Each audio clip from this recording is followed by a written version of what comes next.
Geography ਵਿਸ਼ਾ ਪੜ੍ਹ ਰਹੇ ਪਿਆਰੇ ਵਿਦਿਆਰਥੀਓ, ਅਧਿਆਪਕ ਸਾਹਿਬਾਨ, ਸਤਿ ਸ਼੍ਰੀ ਅਕਾਲ। ਮੈਂ ਬਲਜੀਤ ਸਿੰਘ, ਲੈਕਚਰਰ ਜੋਗ੍ਰਾਫੀ। ਅੱਜ ਦੇ ਇਸ ਲਾਈਵ ਟੌਪਿਕ ਦੇ ਲੈਕਚਰ ਦੇ ਵਿੱਚ ਅੱਜ ਅਸੀਂ ਟੌਪਿਕ ਏਅਰ ਪ੍ਰੈਸ਼ਰ, ਹਵਾ ਦਾ ਦਬਾਅ ਜਿਹੜਾ ਵਾ ਉਹਨੂੰ ਸਮਝਾਂਗੇ। ਪਿਆਰੇ ਬੱਚਿਓ, ਜਿਵੇਂ ਕਿ ਮੌਸਮ ਸਰਦੀ ਦਾ ਜਿਹੜਾ ਪੂਰੇ ਜ਼ੋਰਾਂ 'ਤੇ ਚੱਲ ਰਿਹਾ ਵਾ ਅਤੇ ਸਾਨੂੰ ਹਵਾ ਵਾ ਜਿਹੜੀ ਆਲੇ ਦੁਆਲੇ ਦੀ ਸਾਡੇ ਉਹ ਕੁਝ ਭਾਰੀ ਮਹਿਸੂਸ ਹੁੰਦੀ ਆ। ਤਾਂ ਗਰਮੀਆਂ ਦੇ ਵਿੱਚ ਜਿਹੜੀ ਹਵਾ ਬਹੁਤ ਜ਼ਿਆਦਾ ਮਾਤਰਾ 'ਚ ਸਾਡੇ ਆਲੇ ਦੁਆਲੇ ਜਦੋਂ ਚੱਲਦੀ ਆ ਤਾਂ ਸਾਨੂੰ ਇੰਨੀ ਜ਼ਿਆਦਾ ਹਵਾ ਚੱਲਦੀ ਹੋਈ ਵੀ ਮਹਿਸੂਸ ਹੁੰਦੀ ਨਹੀਂ। ਪਰ ਸਰਦੀਆਂ ਦੇ ਵਿੱਚ ਜਦੋਂ ਹਵਾ ਬਹੁਤ ਥੋੜ੍ਹੀ ਮਾਤਰਾ 'ਚ ਚੱਲਦੀ ਆ ਤਾਂ ਸਾਨੂੰ ਬਹੁਤ ਜ਼ਿਆਦਾ ਮਹਿਸੂਸ ਹੁੰਦੀ ਆ। ਤਾਂ ਇਹਦੇ ਪਿੱਛੇ ਕਾਰਨ ਕੀ ਆ? ਜਦੋਂ ਤੁਸੀਂ ਜੋਗ੍ਰਾਫੀ ਪੜ੍ਹਦੇ ਹੋ ਤਾਂ ਤੁਹਾਨੂੰ ਇੱਦਾਂ ਦੀਆਂ ਬਹੁਤ ਸਾਰੀਆਂ ਚੀਜ਼ਾਂ ਦੇ ਜਿਹੜੇ ਜਵਾਬ ਨੇ ਉਹ ਮਿਲ ਜਾਂਦੇ ਨੇ। ਤਾਂ ਜਿੱਦਾਂ ਹਰ ਕੋਈ ਚੀਜ਼ ਧਰਤੀ ਦੇ ਉੱਪਰ ਇੱਕ ਨਿਸ਼ਚਿਤ ਜਿਹੜਾ ਭਾਰ ਰੱਖਦੀ ਆ, ਉਸੇ ਤਰੀਕੇ ਦੇ ਨਾਲ ਧਰਤੀ ਦੇ ਉੱਪਰ ਹਵਾ ਵਾ ਜਿਹੜੀ ਉਹ ਇੱਕ ਨਿਸ਼ਚਿਤ ਭਾਰ ਰੱਖਦੀ ਆ। ਇਸ ਨੂੰ ਇਹ ਹਵਾ ਦਾ ਭਾਰ ਅਤੇ ਇਸ ਨੂੰ ਇਹ ਵਾਯੂ ਦਾਬ, ਏਅਰ ਪ੍ਰੈਸ਼ਰ ਦਾ ਨਾਮ ਆ ਜਿਹੜਾ ਉਹ ਦਿੱਤਾ ਜਾਂਦਾ ਵਾ। ਧਰਤੀ ਦੀ ਪ੍ਰਤੀ ਇਕਾਈ ਖੇਤਰ ਉੱਪਰ ਹਵਾ ਦੁਆਰਾ ਪਾਇਆ ਜਾਣ ਵਾਲਾ ਭਾਰ ਵਾਯੂ ਦਾਬ ਦਿਖਾਉਂਦਾ। ਪ੍ਰਤੀ ਇਕਾਈ ਬਹੁਤ ਛੋਟਾ ਜਿਹੜਾ ਆਪਾਂ ਕਹਿ ਦਈਏ ਵੀ ਏਰੀਆ, ਪਰ ਉਹਦੇ ਉੱਪਰ ਵੀ ਹਵਾ ਦਾ ਬਹੁਤ ਜ਼ਿਆਦਾ ਭਾਰ ਜਿਹੜਾ ਵਾ ਪਾਇਆ ਜਾਂਦਾ ਅਤੇ ਹਵਾ ਦੇ ਭਾਰ ਨੂੰ ਅਸੀਂ ਮਿਲੀ ਬਾਰ ਦੇ ਵਿੱਚ ਦਰਸਾਉਂਦੇ ਹਾਂ। ਅਤੇ ਜੇਕਰ ਹਵਾ ਧਰਤੀ ਦੇ ਉੱਪਰ ਭਾਰ ਨਿਸ਼ਚਿਤ ਮਾਤਰਾ 'ਚ ਪਾਉਂਦੀ ਆ ਅਤੇ ਉਹਨੂੰ ਅਸੀਂ ਮਹਿਸੂਸ ਕਰਦੇ ਹਾਂ। ਕਿਸ ਤਰੀਕੇ ਦੇ ਨਾਲ ਮਹਿਸੂਸ ਕਰਦੇ ਹਾਂ? ਧਰਤੀ ਦੇ ਉੱਪਰ ਇੱਕ ਵਰਗ ਇੰਚ ਦਾ ਜਿਹੜਾ ਏਰੀਆ ਵਾ ਉਹਦੇ ਉੱਪਰ 7 ਕਿਲੋ ਤੱਕ ਦਾ ਹਵਾ ਦਾ ਭਾਰ ਜਿਹੜਾ ਵਾ ਉਹ ਸਾਰੇ ਪਾਸਿਓਂ ਪੈਂਦਾ। ਜਿਵੇਂ ਕਿ ਤੁਸੀਂ ਦੇਖ ਪਾ ਰਹੇ ਹੋ ਵੀ ਸਾਡੇ ਧਰਤੀ ਦੇ ਆਲੇ ਦੁਆਲੇ ਅਸੀਂ ਕਹਿੰਦੇ ਹਾਂ ਵਾਯੂਮੰਡਲ ਧਰਤੀ ਨੂੰ ਚਾਰੇ ਪਾਸਿਓਂ ਵਾਯੂਮੰਡਲ ਨੇ ਘੇਰਿਆ ਹੋਇਆ। ਇੱਕ ਹਵਾ ਦੇ ਗਲਾਫ ਦੇ ਵਾਂਗ ਜਿਹੜੀ ਸਾਡਾ ਜਿਹੜਾ ਵਾਯੂਮੰਡਲ ਆ ਉਹ ਧਰਤੀ ਦੇ ਆਲੇ ਦੁਆਲੇ ਹੈਗਾ ਵਾ। ਹੁਣ ਇਸ ਵਾਯੂਮੰਡਲ ਦੇ ਵਿੱਚ ਸਭ ਤੋਂ ਵੱਧ ਪਾਈ ਜਾਣ ਵਾਲੀ ਜਿਹੜੀ ਚੀਜ਼ ਹੈਗੀ ਆ ਉਹ ਹੈਗੀ ਆ ਹਵਾ 10 ਗੈਸਾਂ ਦਾ ਮਿਸ਼ਰਣ ਆ ਅਤੇ ਇੱਕ ਨਿਸ਼ਚਿਤ ਭਾਰ ਜਿਹੜਾ ਵਾ ਧਰਤੀ ਦੇ ਉੱਪਰ ਪਾਉਂਦੀ ਆ।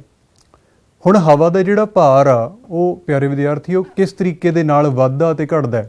ਬਹੁਤ ਸੌਖੇ ਤਰੀਕੇ ਦੇ ਨਾਲ ਤੁਸੀਂ ਯਾਦ ਰੱਖਣਾ ਵੀ ਵੱਧ ਤਾਪਮਾਨ ਵਾਲੀ ਹਵਾ ਫੈਲ ਜਾਂਦੀ ਆ। ਭਾਵ ਹਵਾ ਜਦੋਂ ਗਰਮ ਹੋ ਜਾਂਦੀ ਆ ਤਾਂ ਕਿੱਧਰ ਨੂੰ ਜਾਂਦੀ ਆ? ਉੱਪਰਲੇ ਪਾਸੇ ਨੂੰ ਜਾਂਦੀ ਆ। ਭਾਵ ਹਵਾ ਦਾ ਭਾਰ ਕੀ ਹੋ ਜਾਂਦਾ ਵਾ? ਹਲਕਾ ਹੋ ਜਾਂਦਾ ਵਾ। ਤਾਂ ਇੱਥੇ ਤੁਸੀਂ ਯਾਦ ਰੱਖਣਾ ਵੀ ਜਦੋਂ ਹਵਾ ਗਰਮ ਹੋ ਜਾਂਦੀ ਆ ਕਿਸੇ ਵੀ ਇਲਾਕੇ ਦੇ ਵਿੱਚ, ਜਦੋਂ ਸੂਰਜ ਦੀਆਂ ਕਿਰਨਾਂ ਤੇਜ਼ੀ ਦੇ ਤਿੱਖੀਆਂ ਪੈਂਦੀਆਂ ਨੇ ਤਾਂ ਉਸ ਇਲਾਕੇ ਦੀ ਹਵਾ ਗਰਮ ਹੋ ਕੇ ਕਿੱਧਰ ਨੂੰ ਜਾਂਦੀ ਆ? ਉੱਪਰਲੇ ਪਾਸੇ ਨੂੰ ਜਾਂਦੀ ਆ। ਜਿਵੇਂ ਅਸੀਂ ਪੜ੍ਹਦੇ ਹਾਂ ਵੀ ਭੂਮੱਧ ਰੇਖਾ ਦੇ ਦੋਨੋਂ ਪਾਸੇ 5 ਡਿਗਰੀ ਉੱਤਰ ਅਤੇ 5 ਡਿਗਰੀ ਦੱਖਣ ਦਾ ਜਿਹੜਾ ਇਲਾਕਾ ਉਹ ਸ਼ਾਂਤ ਪੌਣ ਪੇਟੀ ਦਾ ਇਲਾਕਾ ਵਾ, ਤਾਂ ਉੱਥੇ ਹਵਾ ਹਮੇਸ਼ਾ ਹੀ ਗਰਮ ਹੋ ਕੇ ਕਿੱਧਰ ਨੂੰ ਜਾਂਦੀ ਆ? ਉੱਪਰ ਨੂੰ ਜਾਂਦੀ ਆ। ਅਤੇ ਦੂਸਰੇ ਪਾਸੇ ਜਿੱਦਾਂ ਹੁਣ ਸਰਦੀ ਦਾ ਟਾਈਮ ਚੱਲ ਰਿਹਾ ਤਾਂ ਸਰਦੀਆਂ ਦੇ ਵਿੱਚ ਹਵਾ ਵਾ ਜਿਹੜੀ ਉਹ ਸੁੰਗੜ ਜਾਂਦੀ ਆ। ਜਦੋਂ ਹਵਾ ਦਾ ਤਾਪਮਾਨ ਘਟਦਾ ਹੈ ਤਾਂ ਹਵਾ ਕੀ ਹੋ ਜਾਂਦੀ ਆ? ਭਾਰੀ ਹੋ ਜਾਂਦੀ ਆ। ਇੱਥੇ ਤਾਪਮਾਨ ਦਾ ਅਤੇ ਹਵਾ ਦਾ ਉਲਟਾ ਸੰਬੰਧ ਅਸੀਂ ਸਮਝਾਂਗੇ, ਜਿਸ ਕਰਕੇ ਵਾਯੂ ਦਾਬ ਦੇ ਵਿੱਚ ਭਿੰਨਤਾ ਆਉਂਦੀ ਆ। ਜੋ ਵੱਧ ਤੋਂ ਵੱਧ ਵਾਯੂ ਦਾਬ ਵਾਲੇ ਖੇਤਰਾਂ ਤੋਂ ਘੱਟ ਵਾਯੂ ਦਾਬ ਵਾਲੇ ਖੇਤਰਾਂ ਵੱਲ ਨੂੰ ਹਵਾ ਚੱਲਦੀ ਆ। ਹੁਣ ਸਾਡੇ ਦਿਮਾਗ ਦੇ ਵਿੱਚ ਇੱਕ ਪ੍ਰਸ਼ਨ ਉੱਠਦਾ ਹੈ ਵੀ ਹਵਾ ਕਿਉਂ ਚੱਲਦੀ ਆ ਅਤੇ ਕਿਵੇਂ ਚੱਲਦੀ ਆ? ਹਵਾ ਹਮੇਸ਼ਾ ਹੀ ਹਰ ਥਾਂ 'ਤੇ ਮੌਜੂਦ ਆ। ਕਿਸੇ ਬੰਦ ਕਮਰੇ ਦੇ ਵਿੱਚ ਵੀ ਹਵਾ ਮੌਜੂਦ ਆ। ਅਸੀਂ ਤਾਂਹੀਓ ਜਿਉਂਦੇ ਰਹਿ ਸਕਦੇ ਹਾਂ ਨਾ ਜੇਕਰ ਹਵਾ ਹੈਗੀ ਆ। ਪਰ ਹਵਾ ਕਦੋਂ ਕਿੱਧਰਲੇ ਪਾਸੇ ਨੂੰ ਚੱਲਦੀ ਆ? ਜਦੋਂ ਕਿਸੇ ਇਲਾਕੇ ਦੀ ਹਵਾ ਗਰਮ ਹੋ ਕੇ ਉੱਪਰ ਉੱਠ ਜਾਂਦੀ ਆ ਤਾਂ ਉਸ ਇਲਾਕੇ ਨੂੰ ਭਰਨ ਦੇ ਲਈ ਠੰਡੀ ਹਵਾ ਤੇਜ਼ੀ ਦੇ ਨਾਲ ਚੱਲ ਕੇ ਆਉਂਦੀ ਆ। ਤਾਂ ਫਿਰ ਵੱਧ ਦਬਾਅ ਵਾਲੀ ਹਵਾ ਠੰਡੀ ਹਵਾ ਅਤੇ ਘੱਟ ਦਬਾਅ ਵਾਲੀ ਹਵਾ ਗਰਮ ਹਵਾ, ਤਾਂ ਉਸ ਇਲਾਕੇ 'ਚ ਆ ਕੇ ਉਹ ਹਵਾ ਉਸ ਖਾਲੀ ਥਾਂ ਨੂੰ ਭਰ ਦਿੰਦੀ ਆ ਅਤੇ ਇੱਦਾਂ ਹੀ ਹਵਾ ਤੋਂ ਪੌਣ ਚੱਲਦੀ ਆ। ਤਾਂ ਅਸੀਂ ਦੋਨਾਂ ਸ਼ਬਦਾਂ ਦੇ ਵਿੱਚ ਫ਼ਰਕ ਸਮਝ ਲਿਆ। ਇੱਕ ਹਵਾ ਸਾਡੇ ਆਲੇ ਦੁਆਲੇ ਹੈਗੀ ਆ ਅਤੇ ਪੌਣ ਜਦੋਂ ਹਵਾ ਇੱਕ ਨਿਸ਼ਚਿਤ ਦਿਸ਼ਾ ਵੱਲ ਨੂੰ ਚੱਲਣਾ ਸ਼ੁਰੂ ਕਰ ਦਿੰਦੀ ਆ। ਅੱਛਾ, ਇਸੇ ਤਰੀਕੇ ਦੇ ਨਾਲ ਆਪਾਂ ਕਿਹਾ ਵੀ ਜਿਹੜੀ ਗਰਮ ਹਵਾ ਆ ਉਹਦਾ ਭਾਰ ਘੱਟ ਆ ਅਤੇ ਠੰਡੀ ਹਵਾ ਦਾ ਭਾਰ ਕੀ ਆ? ਜ਼ਿਆਦਾ। ਗਰਮ ਹੋ ਕੇ ਹਵਾ ਫੈਲ ਜਾਂਦੀ ਆ ਅਤੇ ਠੰਡੀ ਹੋ ਕੇ ਹਵਾ ਸੁੰਗੜ ਜਾਂਦੀ ਆ। ਵਾਯੂ ਦਾਬ ਹੀ ਹਵਾ ਦੇ ਗਰਮ ਹੋ ਕੇ ਉੱਪਰ ਉੱਠਣ ਅਤੇ ਠੰਡੀ ਹੋ ਕੇ ਹੇਠਾਂ ਉਤਰਨ ਦਾ ਕਾਰਨ ਬਣਦਾ। ਸਧਾਰਨ ਹਾਲਤਾਂ ਵਿੱਚ ਸਮੁੰਦਰ ਤਲ ਦੇ ਉੱਪਰ 1013.2 ਮਿਲੀ ਬਾਰ ਤੱਕ ਜਿਹੜਾ ਵਾਯੂ ਦਾਬ ਆ ਉਹ ਮਹਿਸੂਸ ਕੀਤਾ ਜਾਂਦਾ ਵਾ। ਵਾਯੂ ਦਾਬ ਨੂੰ ਮਾਪਣ ਦੇ ਲਈ ਜਿਹੜਾ ਬੈਰੋਮੀਟਰ ਅਤੇ ਪੁਰਾਣੇ ਸਮੇਂ ਦੇ ਵਿੱਚ ਜਿਹੜਾ ਮਰਕਲੀ ਦਾ ਜਿਹੜਾ ਬੈਰੋਮੀਟਰ ਸੀ ਉਹ ਯੂਜ਼ ਕੀਤਾ ਜਾਂਦਾ ਸੀਗਾ। ਤੇ ਵਾਯੂਦਾਬ ਆ ਜਿਹੜਾ ਉਹ ਸਮਦਾਬ ਰੇਖਾਵਾਂ ਦੇ ਨਾਲ ਦਿਖਾਇਆ ਜਾਂਦਾ ਵਾ। ਭਾਵ ਕਿਸੇ ਇਲਾਕੇ ਦੇ ਵਿੱਚ ਹਵਾ ਦਾ ਦਬਾਅ ਜ਼ਿਆਦਾ ਵਾ, ਕਿਸੇ ਇਲਾਕੇ ਦੇ ਵਿੱਚ ਘੱਟ ਆ। ਅਸੀਂ ਅੱਗੇ ਜਾ ਕੇ ਇਹ ਵੀ ਸਮਝਾਂਗੇ ਵੀ ਕਿਹੜੇ ਉਹ ਕਾਰਨ ਨੇ ਜਿਨ੍ਹਾਂ ਦੇ ਨਾਲ ਹਵਾ ਦਾ ਦਬਾਅ ਆ ਜਿਹੜਾ ਉਹ ਘਟਦਾ ਵੱਧਦਾ ਵਾ। ਪਰ ਜਦੋਂ ਅਸੀਂ ਇਹਨੂੰ ਮਾਪ ਲੈਂਦੇ ਹਾਂ ਬੈਰੋਮੀਟਰ ਦੇ ਨਾਲ, ਤਾਂ ਉਸ ਤੋਂ ਬਾਅਦ ਅਸੀਂ ਸਮਦਾਬ ਰੇਖਾਵਾਂ ਦੇ ਰਾਹੀਂ ਨਕਸ਼ੇ ਦੇ ਉੱਪਰ ਉਹਨਾਂ ਇਲਾਕਿਆਂ ਦੇ ਵਿੱਚ ਇਹ ਅੰਕਿਤ ਕਰਦੇ ਹਾਂ ਅਤੇ ਉਹਨਾਂ ਲਾਈਨਾਂ ਤੋਂ, ਉਹਨਾਂ ਸਰਕਲ ਤੋਂ ਸਾਨੂੰ ਪਤਾ ਲੱਗ ਜਾਂਦਾ ਵਾ ਵੀ ਕਿਸ ਇਲਾਕੇ ਦੇ ਵਿੱਚ ਹਵਾ ਦਾ ਦਬਾਅ ਜ਼ਿਆਦਾ ਅਤੇ ਕਿਸ ਇਲਾਕੇ 'ਚ ਹਵਾ ਦਾ ਦਬਾਅ ਘੱਟ।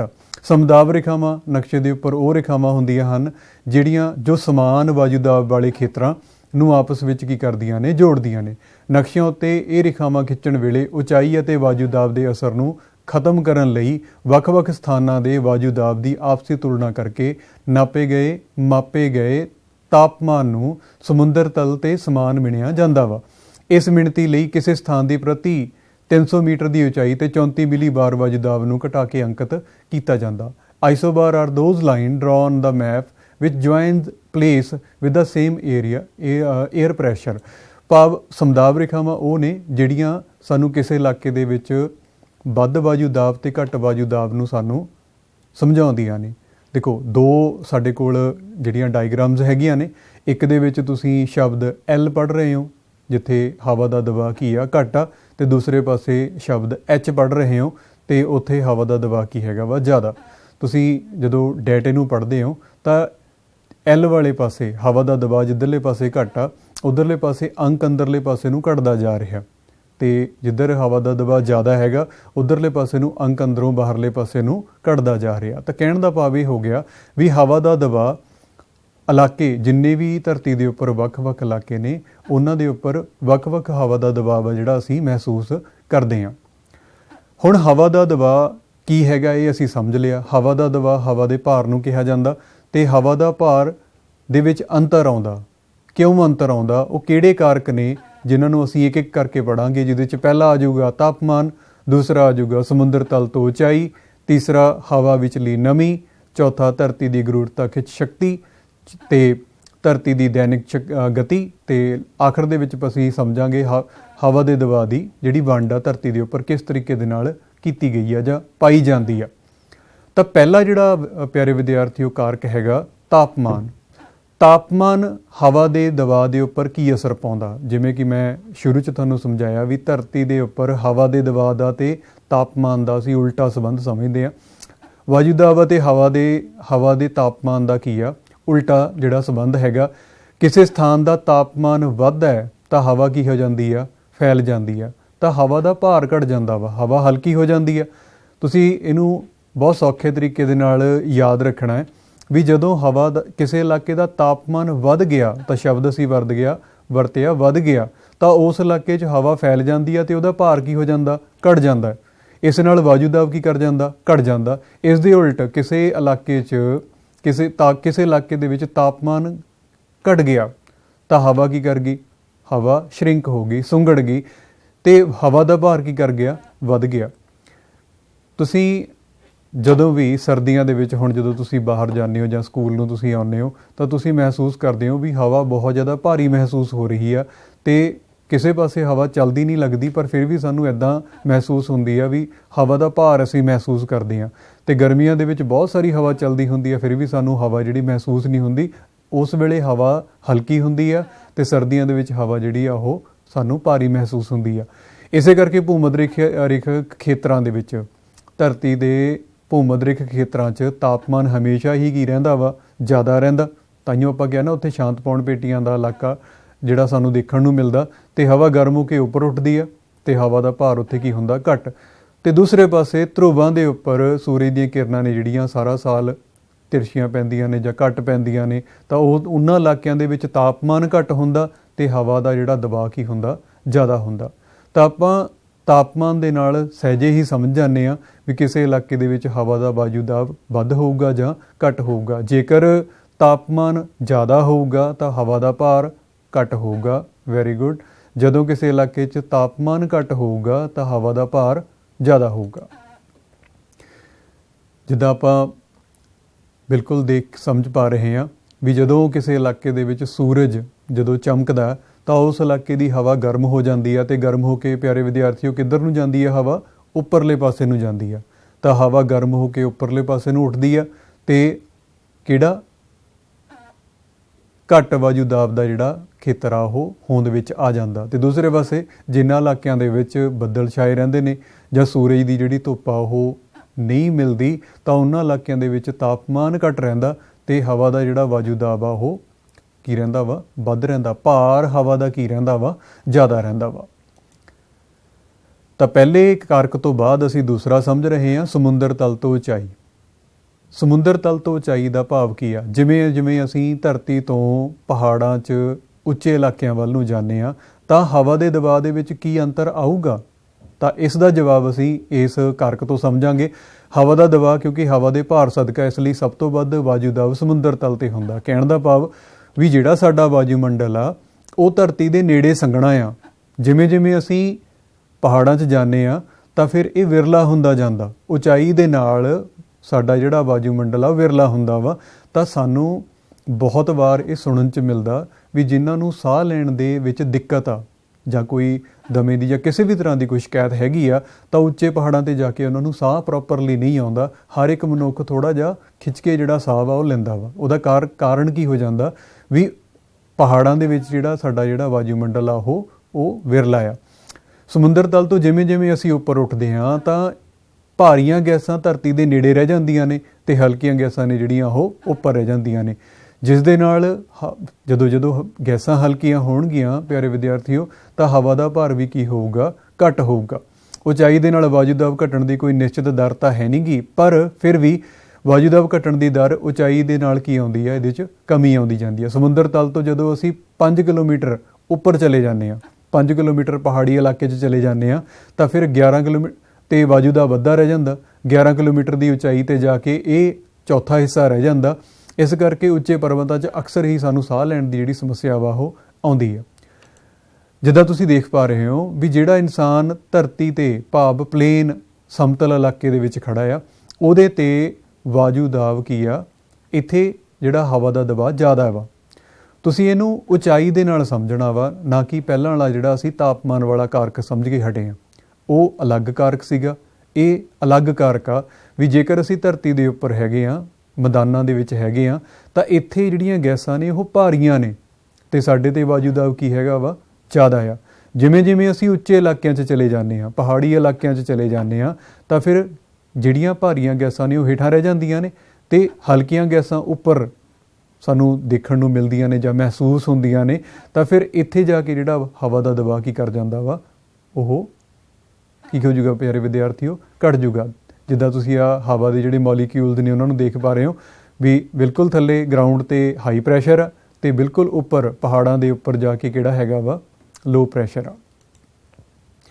ਤੇ ਸਾਹ ਲੈਣ ਦੀ ਜਦੋਂ ਆਪਾਂ ਗੱਲ ਕਰਦੇ ਹਾਂ ਵੀ ਸਾਹ ਪਹਾੜਾਂ ਦੇ ਉੱਪਰ ਜਾ ਕੇ ਸਾਨੂੰ ਸਾਹ ਲੈਣ 'ਚ ਦਿੱਕਤ ਕਿਉਂ ਆਉਂਦੀ ਆ, ਤਾਂ ਅਸੀਂ ਕਿਹੜੀ ਗੈਸ ਦੇ ਕਾਰਨ ਧਰਤੀ ਦੇ ਉੱਪਰ ਜਿਉਂਦੇ ਹੈਗੇ ਹਾਂ? ਹਾਂਜੀ, ਤਾਂ ਅਸੀਂ ਆਕਸੀਜਨ ਗੈਸ ਜਿਹੜੀ ਆ ਉਹ ਵਰਤਦੇ ਹਾਂ ਤੇ ਕਾਰਬਨ ਡਾਈਆਕਸਾਈਡ ਜਿਹੜੀ ਆ ਉਹ ਰਿਲੀਜ਼ ਕਰਦੇ ਹਾਂ। ਤਾਂ ਆਕਸੀਜਨ ਦਾ ਜਿਹੜਾ ਪੱਧਰ ਆ ਉਹਨੂੰ ਤੁਸੀਂ ਇਸ ਡਾਇਗਰਾਮ ਤੋਂ ਬੜੀ ਛੇਤੀ ਸਮਝ ਲਓਗੇ ਵੀ ਜੇਕਰ ਅਸੀਂ ਗਰਾਊਂਡ 'ਤੇ ਹਾਂ ਤਾਂ ਫਿਰ ਜਿਹੜਾ ਆਕਸੀਜਨ ਆ ਸਾਨੂੰ 84% ਮਿਲਦੀ ਆ, 10,000 ਫੀਟ 'ਤੇ ਜਾ ਕੇ 70% ਰਹਿ ਜਾਂਦੀ ਆ, 15 'ਤੇ ਜਾ ਕੇ 58 ਰਹਿ ਜਾਂਦੀ ਆ, 20,000 ਫੀਟ 'ਤੇ ਜਾ ਕੇ 48 ਰਹਿ ਜਾਂਦੀ ਆ, 25,000 ਫੀਟ 'ਤੇ ਜਾ ਕੇ 39 ਰਹਿ ਜਾਂਦੀ ਆ ਤੇ 30,000 ਫੁੱਟ 'ਤੇ ਜਾ ਕੇ 32। ਭਾਵ ਜਿਵੇਂ ਜਿਵੇਂ ਅਸੀਂ ਉੱਪਰ ਨੂੰ ਜਾਂਦੇ ਹਾਂ ਤਾਂ ਆਕਸੀਜਨ ਗੈਸ ਦੀ ਮਾਤਰਾ 'ਚ ਵੱਡੀ ਕਮੀ ਆਈ ਜਾਂਦੀ ਆ ਤੇ ਸਾਨੂੰ ਸਾਹ ਲੈਣ ਦੇ ਵਿੱਚ ਪਿਆਰੇ ਵਿਦਿਆਰਥੀਓ ਦਿੱਕਤ ਆਉਂਦੀ ਆ। ਪਹਾੜਾਂ 'ਚ ਜਾਂਦੇ ਹਾਂ ਤਾਂ ਸਾਨੂੰ ਇੱਕ ਹੋਰ ਮੁਸ਼ਕਲ ਦੇ ਨਾਲ ਸਾਹਮਣਾ ਕਰਨਾ ਪੈਂਦਾ ਤੇ ਉਹ ਹੈਗੀ ਆ ਵੀ ਸਾਡੇ ਜਿਹੜੇ ਕੰਨ ਨੇ ਉਹ ਬੰਦ ਹੋ ਜਾਂਦੇ ਨੇ। ਤਾਂ ਕਿਉਂ? ਕਿਉਂਕਿ ਜਦੋਂ ਅਸੀਂ ਚੜ੍ਹਾਈ ਕਰ ਪਾ ਰਹੇ ਹਾਂ, ਚੜ੍ਹਾਈ ਕਰਦੇ ਹਾਂ, ਪਹਾੜਾਂ ਦੇ ਉੱਪਰ ਚੜ੍ਹਦੇ ਹਾਂ ਗੱਡੀਆਂ ਦੇ ਰਾਹੀਂ ਜਾਂ 2 ਵੀਲਰ ਦੇ ਰਾਹੀਂ, ਤਾਂ ਉਸ ਵੇਲੇ ਸਾਡੇ ਜਿਹੜੇ ਕੰਨ ਦੇ ਪਰਦੇ ਨੇ ਉਹ ਬਾਹਰਲੇ ਪਾਸੇ ਨੂੰ ਹਵਾ ਦੇ ਦਬਾਅ ਕਰਕੇ ਬਾਹਰਲੇ ਪਾਸੇ ਨੂੰ ਹੋ ਜਾਂਦੇ ਨੇ। ਸਾਨੂੰ ਸੁਣਨ ਦੇ ਵਿੱਚ ਦਿੱਕਤ ਆਉਂਦੀ ਹੈ ਤੇ ਕੰਨ ਬੰਦ ਹੋ ਜਾਂਦੇ ਨੇ। ਤੇ ਜਦੋਂ ਅਸੀਂ ਵਾਪਸ ਪਹਾੜਾਂ ਤੋਂ ਉਤਰਦੇ ਹਾਂ ਤਾਂ ਸਾਡੇ ਕੰਨਾਂ ਦੇ ਜਿਹੜੇ ਪਰਦੇ ਨੇ ਉਹ ਅੰਦਰਲੇ ਪਾਸੇ ਨੂੰ ਜਿਹੜੇ ਨੇ ਉਹ ਕਹਦੀ ਵੀ ਮੁੜ ਜਾਂਦੇ ਨੇ। ਤਾਂ ਇਹ ਇੱਕ ਵੱਡਾ ਕਾਰਕ ਹੈਗਾ ਵਾ। ਚਲੋ ਇਸ ਤੋਂ ਅੱਗੇ ਆਪਾਂ ਸਮਝਦੇ ਹਾਂ ਹਵਾ ਵਿਚਲੀ ਨਮੀ। ਹਵਾ ਦੇ ਵਿੱਚ ਪਾਣੀ ਹਮੇਸ਼ਾ ਹੀ ਮੌਜੂਦ ਰਹਿੰਦਾ। ਹਵਾ ਦੇ ਵਿੱਚ ਪਾਣੀ ਦੀ ਜਿਹੜੀ ਮਾਤਰਾ ਉਹਦੇ ਵਿੱਚ ਕਮੀ ਜਾਂ ਵਾਧਾ ਹੁੰਦਾ ਰਹਿੰਦਾ। ਹੁਣ ਹਵਾ ਦੇ ਵਿੱਚ ਪਾਣੀ ਪਿਆਰੇ ਵਿਦਿਆਰਥੀਓ ਕਿਹੜੇ ਰੂਪ ਦੇ ਵਿੱਚ ਹੋਊਗਾ? ਵੈਸੇ ਅਸੀਂ ਪਾਣੀ ਨੂੰ ਤਰਲ ਅਵਸਥਾ 'ਚ ਦੇਖਦੇ ਹਾਂ, ਪਰ ਜਦੋਂ ਭਾਫ਼ ਬਣ ਕੇ ਪਾਣੀ ਹਵਾ ਦੇ ਵਿੱਚ ਰਲ ਜਾਂਦਾ ਹੈ ਤਾਂ ਫਿਰ ਹਵਾ ਦੇ ਵਿੱਚ ਸਿੱਲ ਸਾਨੂੰ ਮਹਿਸੂਸ ਹੁੰਦੀ ਆ। ਉਸ ਸਿੱਲ ਨੂੰ, ਉਸ ਨਮੀ ਨੂੰ, ਉਸ ਹਿਊਮਿਡਿਟੀ ਨੂੰ ਅਸੀਂ ਹਵਾ ਵਿਚਲੀ ਨਮੀ ਦਾ ਨਾਮ ਦਿੰਦੇ ਹਾਂ। ਜਿਵੇਂ ਕਿ ਆਪਾਂ ਸ਼ੁਰੂ 'ਚ ਸਮਝਿਆ ਵੀ ਤਾਪਮਾਨ ਵਧਣ ਦੇ ਨਾਲ ਹਵਾ ਕੀ ਹੋ ਜਾਂਦੀ ਆ? ਹਲਕੀ ਹੋ ਜਾਂਦੀ ਆ। ਤਾਂ ਇੱਥੇ ਆਪਾਂ ਇਹ ਸਮਝਾਂਗੇ ਵੀ ਜੇਕਰ ਕਿਸੇ ਇਲਾਕੇ ਦੀ ਹਵਾ ਗਰਮ ਆ, ਆਪਾਂ ਤਾਪਮਾਨ ਦੀ ਵੀ ਗੱਲ ਕਰ ਰਹੇ ਹਾਂ ਅਤੇ ਹਵਾ ਵਿਚਲੀ ਨਮੀ ਦੀ ਵੀ, ਦੋਨਾਂ ਨੂੰ ਇਕੱਠਾ ਸਮਝਾਂਗੇ ਵੀ ਜਦੋਂ ਕਿਸੇ ਇਲਾਕੇ ਦੇ ਵਿੱਚ ਵਾਸ਼ਪੀਕਰਨ ਦੀ ਕਿਰਿਆ ਕਰਕੇ ਜਲ ਤਰਲ ਅਵਸਥਾ ਤੋਂ ਗੈਸੀ ਅਵਸਥਾ 'ਚ ਬਦਲ ਜਾਂਦਾ ਤਾਂ ਫਿਰ ਉਹ ਹਵਾ ਦੇ ਵਿੱਚ ਜਦੋਂ ਰਲਦਾ ਤਾਂ ਹਵਾ ਦਾ ਭਾਰ ਕੀ ਹੋ ਜਾਂਦਾ ਵੀ? ਘਟ ਜਾਂਦਾ। ਪਿਆਰੇ ਵਿਦਿਆਰਥੀਓ, ਆਪਾਂ ਇਹ ਕਿਹਾ ਵੀ ਜਦੋਂ ਕਿਸੇ ਵੀ ਇਲਾਕੇ ਦੇ ਵਿੱਚ ਹਵਾ ਗਰਮ ਹੁੰਦੀ ਆ ਤਾਂ ਉਸ ਇਲਾਕੇ 'ਚ ਮੌਜੂਦ ਪਾਣੀ ਵੀ ਭਾਫ਼ ਬਣ ਕੇ ਕੀ ਕਰਦਾ ਵਾ? ਉੱਪਰ ਉੱਠ ਜਾਂਦਾ ਵਾ। ਤਾਂ ਉਸ ਇਲਾਕੇ ਦੇ ਵਿੱਚ ਹਵਾ ਵਿਚਲੀ ਨਮੀ ਵੱਧ ਜਾਂਦੀ ਆ ਅਤੇ ਫਿਰ ਉਸ ਇਲਾਕੇ ਦੇ ਵਿੱਚ ਹਵਾ ਦਾ ਭਾਰ ਕੀ ਕਰ ਜਾਂਦਾ ਵਾ? ਘਟ ਜਾਂਦਾ। ਘੱਟ ਵਾਯੂ ਦਾਬ ਵਾਲੀ ਹਵਾ ਸਾਨੂੰ ਉੱਥੇ ਮਿਲਦੀ ਆ। ਅੱਛਾ, ਇਸ ਦੇ ਨਾਲ ਹੀ ਜਿਸ ਕਰਕੇ ਖੁਸ਼ਕ ਹਵਾ, ਹੁਣ ਜੇ ਆਪਾਂ ਨਮੀ ਵਾਲੀ ਹਵਾ ਨਾਲੋਂ ਖੁਸ਼ਕ ਹਵਾ ਦੀ ਗੱਲ ਕਰੀਏ, ਖੁਸ਼ਕ ਹਵਾ ਨਮੀ ਵਾਲੀ ਹਵਾ ਦਾ ਵਾਯੂ ਦਾਬ ਕੀ ਹੁੰਦਾ? ਘੱਟ ਹੁੰਦਾ। ਹਵਾ ਵਿੱਚ ਨਮੀ ਦੀ ਮਾਤਰਾ ਸਮੇਂ ਅਤੇ ਸਥਾਨ ਦੇ ਅਨੁਸਾਰ ਕੀ ਹੁੰਦੀ ਰਹਿੰਦੀ ਆ? ਚੇਂਜ ਹੁੰਦੀ ਰਹਿੰਦੀ ਆ, ਜਿਸ ਕਰਕੇ ਹਵਾ ਦੇ ਦਬਾਅ ਦੇ ਵਿੱਚ ਵੀ ਕੀ ਆਉਂਦਾ ਰਹਿੰਦਾ? ਅੰਤਰ ਆਉਂਦਾ ਰਹਿੰਦਾ। ਠੀਕ ਹੈ, ਤਾਂ ਆਪਾਂ ਇਹ ਵੀ ਸਮਝ ਲਿਆ ਵੀ ਕਿਸੇ ਇਲਾਕੇ 'ਚ ਹਵਾ 'ਚ ਨਮੀ ਵੱਧਦੀ ਆ ਤਾਂ ਹਵਾ ਦਾ ਭਾਰ ਕੀ ਕਰ ਜਾਂਦਾ? ਘਟ ਜਾਂਦਾ। ਨਮੀ ਘਟ ਜਾਂਦੀ ਆ ਤਾਂ ਹਵਾ ਦਾ ਭਾਰ ਕੀ ਕਰ ਜਾਂਦਾ ਆ? ਵੱਧ ਜਾਂਦਾ ਵਾ। ਇੱਥੇ ਹਿਊਮਿਡਿਟੀ ਅਤੇ ਜਿਹੜਾ ਹਵਾ ਦਾ ਦਬਾਅ ਉਹਦਾ ਇੱਕ ਰਿਲੇਸ਼ਨ ਆਪਾਂ ਨੂੰ ਬੜੇ ਵਧੀਆ ਤਰੀਕੇ ਦੇ ਨਾਲ ਦਿਖਾਇਆ ਹੋਇਆ ਵਾ ਵੀ ਜੇਕਰ ਕਿਸੇ ਇਲਾਕੇ 'ਚ ਤੇਜ਼ ਧੁੱਪ ਪੈਂਦੀ ਆ ਤਾਂ ਉੱਥੇ ਭਾਫ਼ ਵੱਡੀ ਮਾਤਰਾ ਦੇ ਵਿੱਚ ਜਿਹੜੀ ਬਣਦੀ ਆ ਅਤੇ ਹਵਾ ਦਾ ਜਿਹੜਾ ਘੱਟ ਦਬਾਅ ਬਣ ਜਾਂਦਾ। ਜਿਵੇਂ ਹੀ ਬੱਦਲ ਵਾਪਸ ਆ ਜਾਂਦੇ ਨੇ ਅਤੇ ਉਸ ਇਲਾਕੇ 'ਚ ਠੰਡ ਹੋ ਜਾਂਦੀ ਆ ਤਾਂ ਉਸ ਇਲਾਕੇ ਦੀ ਹਵਾ ਕੀ ਹੋ ਜਾਂਦੀ ਆ? ਭਾਰੀ ਹੋ ਜਾਂਦੀ ਆ। ਕਾਰਕਾਂ ਦੇ ਵਿੱਚ ਅਗਲੇ ਕਾਰਕ ਦੀ ਗੱਲ ਕਰਾਂਗੇ ਤਾਂ ਧਰਤੀ ਦੀ ਗੁਰੂਰਤਾ ਖਿੱਚ ਸ਼ਕਤੀ। ਗੁਰੂਰਤਾ ਖਿੱਚ ਸ਼ਕਤੀ ਵੀ ਧਰਤੀ ਦੀ ਹਵਾ ਦੇ ਦਬਾਅ ਦੇ ਉੱਪਰ ਵੱਡਾ ਅਸਰ ਪਾਉਂਦੀ ਆ। ਪਿਆਰੇ ਵਿਦਿਆਰਥੀਓ, ਅਸੀਂ ਇਹ ਪਹਿਲਾਂ ਹੀ ਸਮਝ ਚੁੱਕੇ ਹਾਂ ਵੀ ਧਰਤੀ ਉੱਪਰ ਹਰ ਇੱਕ ਚੀਜ਼ ਵਸਤੂ ਨੂੰ ਧਰਤੀ ਦੀ ਗੁਰੂਰਤਾ ਖਿੱਚ ਸ਼ਕਤੀ ਆਪਣੇ ਵੱਲ ਖਿੱਚ ਕੇ ਰੱਖਦੀ ਆ, ਆਪਣੇ ਤੋਂ ਦੂਰ ਜਾਣ ਨਹੀਂ ਦਿੰਦੀ। ਵਾਯੂਮੰਡਲ ਨੂੰ ਧਰਤੀ ਨੇ ਆਪਣੀ ਗੁਰੂਰਤਾ ਖਿੱਚ ਸ਼ਕਤੀ ਸਦਕਾ ਹੀ ਨਾਲ ਜੋੜਿਆ ਹੋਇਆ। ਸਾਡਾ ਵਾਯੂਮੰਡਲ ਜਦੋਂ ਦੀ ਸਾਡੀ ਧਰਤੀ ਬਣੀ ਆ ਧਰਤੀ ਦੇ ਨਾਲ ਹੀ ਘੁੰਮ ਰਿਹਾ ਵਾ, ਦੂਰ ਨਹੀਂ ਜਾਂਦਾ, ਕਿਉਂਕਿ ਸਾਡੀ ਜਿਹੜੀ ਗੁਰੂਰਤਾ ਖਿੱਚ ਸ਼ਕਤੀ ਆ ਧਰਤੀ ਦੀ ਉਹ ਇਹਨੂੰ ਦੂਰ ਜਾਣ ਨਹੀਂ ਦਿੰਦੀ। ਇਹ ਸ਼ਕਤੀ ਧਰਤੀ ਦੇ ਕੇਂਦਰ ਤੋਂ ਦੂਰ ਜਾਣ ਨਾਲ ਕੀ ਕਰਦੀ ਆ? ਘਟਦੀ ਆ, ਜਿਸ ਦੇ ਨਤੀਜੇ ਵਜੋਂ ਧੁਰੀ ਦੁਆਲੇ ਘੁੰਮਦੀ ਹੋਈ ਧਰਤੀ ਦੇ ਧਰੁਵਾਂ ਅਤੇ ਭੂਮੱਧ ਰੇਖਾ ਤੇ ਧਰੂਵੀ ਇਲਾਕਿਆਂ ਦੇ ਵਿੱਚ ਸਾਨੂੰ ਇੱਕੋ ਜਿਹਾ ਵਾਯੂ ਦਾਬ ਦੇਖਣ ਨੂੰ ਨਹੀਂ ਮਿਲਦਾ। ਦੀ ਦੂਰੀ ਸਮਾਨ ਨਹੀਂ ਹੈਗੀ, ਅਰਥਾਤ ਧਰੂਵੀ ਖੇਤਰ ਅਤੇ ਧਰਤੀ ਦੇ ਕੇਂਦਰ ਤੋਂ ਭੂਮੱਧ ਰੇਖਾ ਦੇ ਨਜ਼ਦੀਕ ਕੀ ਹੈਗੇ ਨੇ? ਇਹ ਜ਼ਿਆਦਾ ਨਜ਼ਦੀਕ ਨੇ, ਜਿਸ ਕਰਕੇ ਵਾਯੂ ਦਾਬ ਉੱਥੇ ਕੀ ਮਿਲਦਾ? ਜ਼ਿਆਦਾ ਮਿਲਦਾ।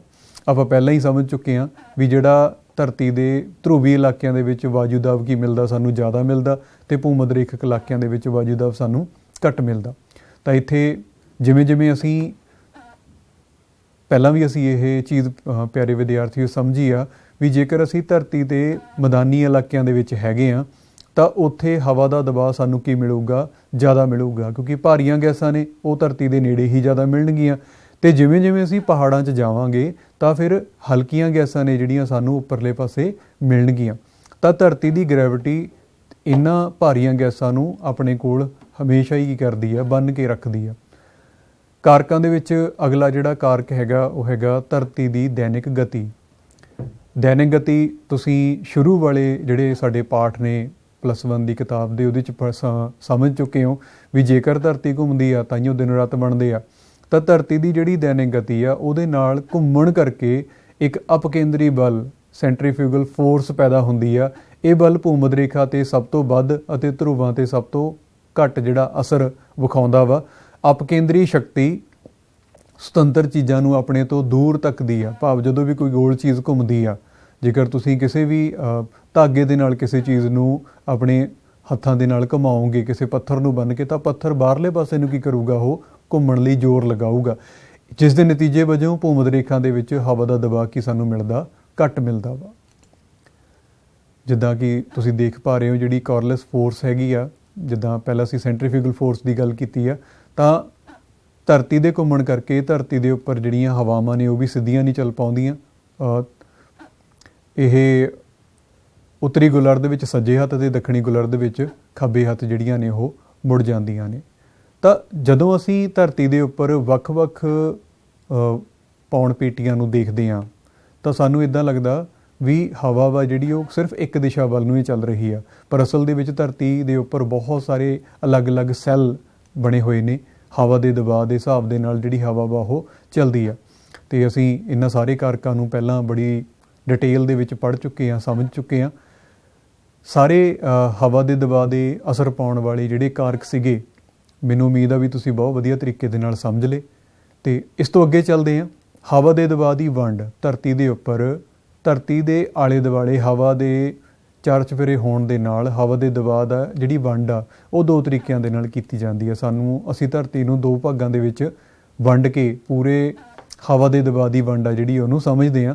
ਤਾਂ ਪਹਿਲੀ ਹੈਗੀ ਆ ਹੌਰੀਜ਼ੌਂਟਲ ਡਿਸਟ੍ਰੀਬਿਊਸ਼ਨ ਅਤੇ ਦੂਸਰੀ ਹੈਗੀ ਆ ਸਾਡੇ ਕੋਲ ਵਰਟੀਕਲ ਡਿਸਟ੍ਰੀਬਿਊਸ਼ਨ, ਖਿਤਿਜੀ ਵੰਡ ਅਤੇ ਲੰਬਾਤਮਕ ਵੰਡ।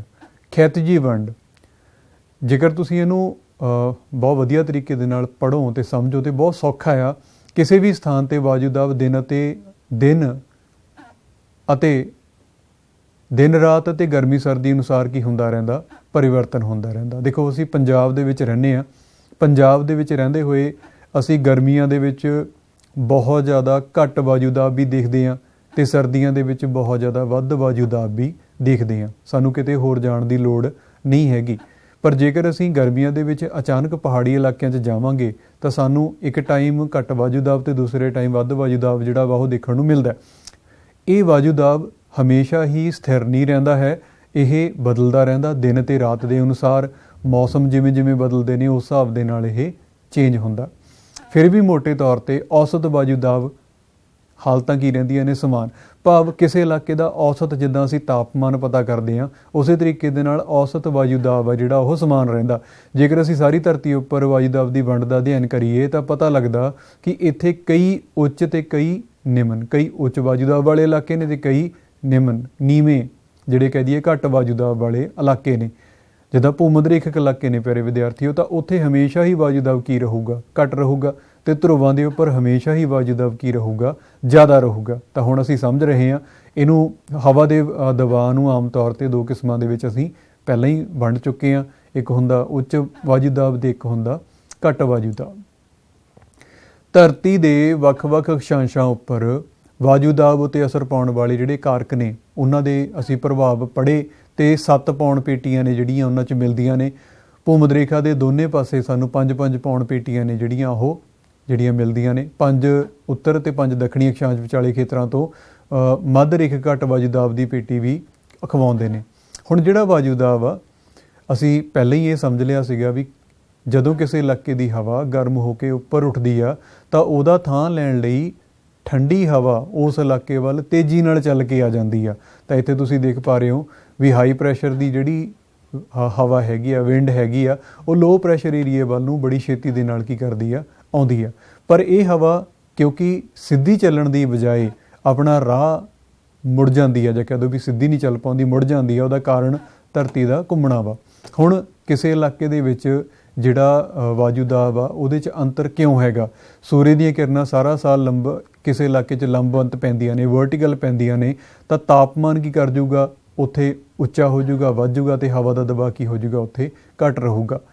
ਉੱਚ ਤਾਪਮਾਨ ਕਾਰਨ ਹੀ ਵਾਸ਼ਪੀਕਰਨ ਦੀ ਕਿਰਿਆ ਜਦੋਂ ਵੱਧ ਜਾਊਗੀ, ਪਹਿਲਾਂ ਆਪਾਂ ਪੜ੍ਹ ਚੁੱਕੇ ਹਾਂ ਵੀ ਜੇਕਰ ਵਾਸ਼ਪੀਕਰਨ ਦੀ ਕਿਰਿਆ ਵੱਧ ਜਾਊਗੀ ਤਾਂ ਹਵਾ 'ਚ ਨਮੀ ਵੱਧ ਜਾਊਗੀ, ਤਾਂ ਉਸ ਇਲਾਕੇ 'ਚ ਹਵਾ ਦਾ ਭਾਰ ਹੈ ਜਿਹੜਾ ਕੀ ਕਰ ਜਾਊਗਾ, ਘੱਟ ਜਾਊਗਾ। ਧਰਤੀ ਦੀ ਦੈਨਿਕ ਗਤੀ ਭੂਮੱਧ ਰੇਖੀ ਖੇਤਰਾਂ 'ਤੇ ਸਭ ਤੋਂ ਵੱਧ ਸਦਕਾ ਅਪ ਕੇਂਦਰੀ ਸ਼ਕਤੀ ਵੀ ਸਭ ਤੋਂ ਵੱਧ ਹੁੰਦੀ ਹੈ, ਅਤੇ ਹਵਾ ਦਾ ਦਬਾਅ ਕੀ ਕਰਦਾ ਵਾ ਉੱਥੇ ਘੱਟ ਸਾਨੂੰ ਦੇਖਣ ਨੂੰ ਮਿਲਦਾ। ਇੱਦਾਂ ਦੀਆਂ ਸਾਡੇ ਕੋਲ ਜਿਹੜੀਆਂ ਪੌਣ ਪੇਟੀਆਂ ਨੇ, ਤੁਸੀਂ ਇਹਨਾਂ ਦੇ ਉੱਪਰ ਜਿਹੜੇ ਨਿਸ਼ਾਨ ਐਰੋ ਲੱਗੇ ਹੋਏ ਨੇ ਉਹਨਾਂ ਤੋਂ ਸਮਝ ਰਹੇ ਹੋ ਵੀ ਹਵਾਵਾਂ ਕਿੱਧਰੋਂ ਕਿੱਧਰ ਨੂੰ ਚੱਲਦੀਆਂ ਨੇ। ਤਾਂ ਹਵਾਵਾਂ ਹਮੇਸ਼ਾ ਹੀ ਵੱਧ ਵਾਯੂਦਾਬ ਤੋਂ ਘੱਟ ਵਾਯੂਦਾਬ ਵਾਲੇ ਇਲਾਕਿਆਂ ਨੂੰ ਚੱਲਦੀਆਂ ਨੇ। ਠੀਕ ਹੈ, ਤਾਂ ਜੋ ਤੁਸੀਂ ਦੇਖ ਪਾ ਰਹੇ ਹੋ ਇਸ ਤੋਂ ਅੱਗੇ ਲਗਭਗ 30 ਡਿਗਰੀ ਉੱਤਰ ਅਤੇ 30 ਡਿਗਰੀ ਦੱਖਣ ਅਕਸ਼ਾਂਸ਼ਾਂ ਨੇੜੇ ਇੱਕ ਉੱਚ ਵਾਯੂਦਾਬ ਪੱਟੀ ਦੋਵੇਂ ਗੋਲਾਰਧਾਂ ਦੇ ਵਿੱਚ ਮਿਲਦੀ ਆ, ਜੋ ਘੱਟ ਵਾਯੂਦਾਬ ਦੇ ਭੂਮੱਧ ਖੇਤਰਾਂ ਉੱਤੇ ਉੱਪਰ ਉੱਠਦੀਆਂ ਪਾਉਣਾ ਅਤੇ ਇਹਨਾਂ ਦੇ ਅਕਸ਼ਾਂਸ਼ ਨਜ਼ਦੀਕ ਹੇਠਾਂ ਉਤਰਨ ਸਦਕਾ ਹੀ ਬਣਦੀਆਂ ਨੇ। ਅਤੇ ਹੋਰ ਅੱਗੇ ਧਰੁਵਾਂ ਵੱਲ ਨੂੰ ਜਾਂਦੇ ਹਾਂ ਤਾਂ 60 ਡਿਗਰੀ ਉੱਤਰ ਅਤੇ 60 ਡਿਗਰੀ ਦੱਖਣੀ ਅਕਸ਼ਾਂਸ਼ ਨਜ਼ਦੀਕ ਘੱਟ ਵਾਯੂਦਾਬ ਦੇ ਦੁਆਰਾ ਸਾਨੂੰ ਖੇਤਰ ਦੇਖਣ ਨੂੰ ਮਿਲਦੇ ਆ। ਤਾਂ ਕਹਿਣ ਦਾ ਭਾਵ ਇਹ ਹੋਇਆ ਵੀ ਇਕੱਲੇ ਭੂਮੱਧ ਰੇਖਾ ਦੇ ਉੱਪਰ ਨਹੀਂ, ਜਿਵੇਂ ਜਿਵੇਂ ਅਸੀਂ ਉੱਤਰੀ ਗੁਲਰਧ ਅਤੇ ਦੱਖਣੀ ਗੁਲਰਧ ਦੋਨਾਂ ਪਾਸਿਆਂ ਨੂੰ ਅੱਗੇ ਜਾਵਾਂਗੇ ਤਾਂ ਸਾਨੂੰ ਦੋਨੇ ਤਰ੍ਹਾਂ ਦੇ ਉੱਚ ਵਾਯੂਦਾਬ ਅਤੇ ਘੱਟ ਵਾਯੂਦਾਬ ਦੇ ਖੇਤਰ ਨੇ ਜਿਹੜੇ ਉਹ ਦੇਖਣ ਨੂੰ ਮਿਲਣਗੇ। ਧਰਤੀ ਅਤੇ ਸੂਰਜ ਦੀ ਸਥਿਤੀ ਅਨੁਸਾਰ ਇਹ ਹਮੇਸ਼ਾ ਹੀ ਕੀ ਹੁੰਦਾ, ਇਹ ਪੱਟੀਆਂ ਨੇ ਜਿਹੜੀਆਂ ਤੁਸੀਂ ਪਿਆਰੇ ਵਿਦਿਆਰਥੀਓ ਪੜ੍ਹ ਲਿਆ ਹੋਊਗਾ ਵੀ ਇਹ ਪੱਟੀਆਂ ਹਮੇਸ਼ਾ ਸਥਿਰ ਨਹੀਂ ਰਹਿੰਦੀਆਂ, ਇਹ ਸੂਰਜ ਦੀ ਸਥਿਤੀ ਅਨੁਸਾਰ ਅੱਗੇ ਅੱਗੇ ਹਮੇਸ਼ਾ ਹੀ ਖਿਸਕਦੀਆਂ ਰਹਿੰਦੀਆਂ ਨੇ। ਉੱਤਰੀ ਗੁਲਰਧ ਵਿੱਚ ਜਦੋਂ ਸੂਰਜ ਦੱਖਣੀ ਗੁਲਰਧ ਵਿੱਚ ਮਕਰ ਰੇਖਾ ਉੱਪਰ ਸਿੱਧਾ ਚਮਕਦਾ ਹੈ ਤਾਂ ਉੱਤਰੀ ਗੁਲਰਧ ਵਿੱਚ ਤਾਪਮਾਨ ਕੀ ਹੁੰਦਾ, ਘੱਟ। ਜਿੱਦਾਂ ਹੁਣ ਅਸੀਂ ਸਹਿਜੇ ਹੀ ਸਮਝ ਪਾ ਰਹੇ ਹਾਂ ਵੀ ਅੱਜ ਦੇ ਟਾਈਮ ਸੂਰਜ ਦੀਆਂ ਕਿਰਨਾਂ ਮਕਰ ਰੇਖਾ 'ਤੇ ਨੇ ਅਤੇ ਕਰਕ ਰੇਖਾ ਦੇ ਉੱਪਰ ਵਾਲੇ ਸਾਰੇ ਸਥਾਨਾਂ ਦੇ ਉੱਪਰ ਸਰਦੀ ਚੱਲਦੀ ਆ। ਅਤੇ ਫਿਰ ਜਦੋਂ ਸੂਰਜ ਦੀਆਂ ਕਿਰਨਾਂ ਕਰਕ ਰੇਖਾ ਦੇ ਉੱਪਰ ਆ ਜਾਣਗੀਆਂ ਤਾਂ ਫਿਰ ਮਕਰ ਰੇਖਾ ਦੇ ਉੱਪਰ ਸਰਦੀ ਦਾ ਜਿਹੜਾ ਆਪਾਂ ਕਹੀਏ ਵੀ ਮੌਸਮ ਆ ਜਿਹੜਾ ਉਹ ਚੱਲੂਗਾ। ਹੁਣ ਤੁਸੀਂ ਦੇਖ ਪਾ ਰਹੇ ਹੋ ਜਨਵਰੀ ਮਹੀਨੇ ਦੇ ਵਿੱਚ ਵਾਯੂਦਾਬ ਜਿਹੜੀਆਂ ਪੀਟੀਆਂ ਨੇ, ਤੁਸੀਂ ਦੋ ਸ਼ਬਦ ਇੱਕ ਲੋ ਪ੍ਰੈਸ਼ਰ L ਅਤੇ ਹਾਈ ਪ੍ਰੈਸ਼ਰ H ਜਿਹੜਾ ਵਾ ਦੇਖ ਪਾ ਰਹੇ ਹੋ। ਤਾਂ ਇਹਨਾਂ ਦੀ ਜਿਹੜੀ ਸਥਿਤੀ ਆ ਉਹ ਜਨਵਰੀ ਦੇ ਵਿੱਚ ਅਸੀਂ ਦੇਖ ਰਹੇ ਹਾਂ ਹੋਰ ਆ, ਅਤੇ ਫਿਰ ਜੁਲਾਈ ਮਹੀਨੇ ਦੇ ਵਿੱਚ ਇਹਨਾਂ ਦੀ ਸਥਿਤੀ ਕੀ ਹੋ ਜਾਂਦੀ ਆ, ਚੇਂਜ। ਦੋਨਾਂ ਮਹੀਨਿਆਂ ਦੇ ਵਿੱਚ ਸਾਨੂੰ ਇਹ ਸਮਝ ਲੱਗ ਪਾ ਰਿਹਾ ਵੀ ਜਦੋਂ ਕਿਸੇ ਵੀ ਇਲਾਕੇ ਦੇ ਵਿੱਚ ਮੌਸਮ ਚੇਂਜ ਹੁੰਦਾ ਤਾਂ ਜਿੱਦਾਂ ਅਸੀਂ ਆਪਣੇ ਇੰਡੀਆ ਦੀ ਭਾਰਤ ਦੀ ਗੱਲ ਕਰੀਏ, ਸਾਡੇ ਇਸ ਉੱਤਰੀ ਭਾਰਤ ਦੇ ਇਲਾਕੇ ਦੀ ਗੱਲ ਕਰੀਏ ਤਾਂ ਜਨਵਰੀ ਦੇ ਵਿੱਚ ਸਾਡੇ ਬਹੁਤ ਜਿਹੜਾ ਟੈਂਪਰੇਚਰ ਲੋ ਚੱਲ ਰਿਹਾ, ਭਾਵ ਸਰਦੀ ਚੱਲ ਰਹੀ ਹੈ, ਤਾਂ ਹਵਾ ਦਾ ਦਬਾਅ ਕੀ ਹੋਇਆ ਜ਼ਿਆਦਾ। ਤਾਂ ਜਦੋਂ ਜੁਲਾਈ ਦਾ ਮਹੀਨਾ ਆਊਗਾ ਤਾਂ ਉਸ ਵੇਲੇ ਬਹੁਤ ਜ਼ਿਆਦਾ ਗਰਮੀ ਹੋ ਜਾਣੀ ਆ ਅਤੇ ਹਵਾ ਦਾ ਭਾਰ ਘੱਟ ਜਾਣਾ ਅਤੇ ਘੱਟ ਵਾਯੂਦਾਬ ਦਾ ਜਿਹੜਾ ਖੇਤਰ ਆ ਇਸ 'ਤੇ ਦੇਖਣ ਨੂੰ ਸਾਨੂੰ ਮਿਲੂਗਾ। ਤਾਂ ਜਿਵੇਂ ਜਿਵੇਂ ਸਾਡੇ ਕੋਲ ਮਹੀਨੇ ਨੇ ਜਿਹੜੇ ਉਹ ਚੇਂਜ ਹੋਈ ਜਾ ਰਹੇ ਨੇ ਤਾਂ ਤੁਸੀਂ ਦੇਖ ਪਾ ਰਹੇ ਹੋ ਵੀ ਧਰਤੀ ਦੇ ਉੱਪਰ ਜਿਹੜਾ ਹਵਾ ਦੇ ਦਬਾਅ ਦੀ ਜਿਹੜੀ ਵੰਡ ਆ ਉਹ ਤਾਪਮਾਨ ਦੇ ਅਨੁਸਾਰ ਕੀ ਹੋਈ ਜਾ ਰਹੀ ਹੋਊਗੀ, ਚੇਂਜ ਹੁੰਦੀ ਆ। ਜਿਹੜੇ ਇਲਾਕਿਆਂ ਦੇ ਵਿੱਚ ਤਾਪਮਾਨ ਵੱਧਦਾ ਉਹਨਾਂ ਇਲਾਕਿਆਂ ਦੇ ਵਿੱਚ ਜਿਹੜਾ ਹਵਾ ਦਾ ਭਾਰ ਕੀ ਕਰ ਜਾਂਦਾ ਵਾ, ਘੱਟ ਜਾਂਦਾ, ਅਤੇ ਜਿਹੜੇ ਇਲਾਕਿਆਂ ਦੇ ਵਿੱਚ ਤਾਪਮਾਨ ਘੱਟ ਜਾਂਦਾ ਉਹਨਾਂ ਇਲਾਕਿਆਂ ਦੇ ਵਿੱਚ ਹਵਾ ਦਾ ਜਿਹੜਾ ਭਾਰ ਆ ਉਹ ਵੱਧ ਜਾਂਦਾ। ਅਤੇ ਹਵਾ ਦੇ ਦਬਾਅ ਦੀ ਲੰਬਾਤਮਕ ਵੰਡ ਤਾਂ ਧਰਤੀ ਦੇ ਉੱਪਰ ਵਾਯੂਦਾਬ ਹਵਾ ਦੀਆਂ ਉੱਪਰਲੀਆਂ ਪਰਤਾਂ ਦੇ ਵਜਨ ਕਰਕੇ ਹੁੰਦਾ। ਇਹ ਵਾਯੂਮੰਡਲ ਧਰਤੀ ਦੀ ਸਤ੍ਹਾ ਤੋਂ ਲੈ ਕੇ ਸੈਂਕੜੇ ਕਿਲੋਮੀਟਰ ਉਚਾਈ ਤੱਕ ਜਿਹੜਾ ਵਾ ਅਸੀਂ ਮਾਪਦੇ ਹਾਂ। ਜਿਵੇਂ ਜਿਵੇਂ ਅਸੀਂ ਉੱਪਰ ਜਾਂਦੇ ਹਾਂ ਤਾਂ ਹਵਾ ਦਾ ਜਿਹੜਾ ਭਾਰ ਆ ਉਹ ਘਟਦਾ ਚਲੇ ਜਾਂਦਾ। ਤਾਂ ਮੈਨੂੰ ਪੂਰੀ ਉਮੀਦ ਹੈ ਵੀ ਅੱਜ ਦਾ ਜਿਹੜਾ ਇਹ ਵਾਯੂਦਾਬ ਦਾ ਜਿਹੜਾ ਟੌਪਿਕ ਤੁਸੀਂ ਲਾਈਵ ਲੈਕਚਰ ਸੁਣਿਆ ਉਹਦੇ ਵਿੱਚ ਹਵਾ ਦੇ ਦਬਾਅ ਨਾਲ ਸੰਬੰਧਿਤ ਜਿੰਨੀਆਂ ਵੀ ਤੁਹਾਡੇ ਦਿਮਾਗ ਦੇ ਸ਼ੰਕੇ ਹੋਣਗੇ ਉਹ ਜ਼ਰੂਰ ਦੂਰ ਹੋ ਗਏ ਹੋਣਗੇ। ਅਤੇ ਜੇਕਰ ਕੋਈ ਕਿਸੇ ਵੀ ਤਰ੍ਹਾਂ ਦਾ ਸਵਾਲ ਤੁਹਾਡੇ ਦਿਮਾਗ ਦੇ ਵਿੱਚ ਹੈਗਾ ਤਾਂ ਤੁਸੀਂ ਆਪਣੇ ਅਧਿਆਪਕ ਸਾਹਿਬਾਨ ਅਤੇ ਤੁਸੀਂ ਮੈਨੂੰ ਵੀ ਪੁੱਛ ਸਕਦੇ ਹੋ। ਆਪ ਸਭ ਦਾ ਬਹੁਤ ਬਹੁਤ ਧੰਨਵਾਦ।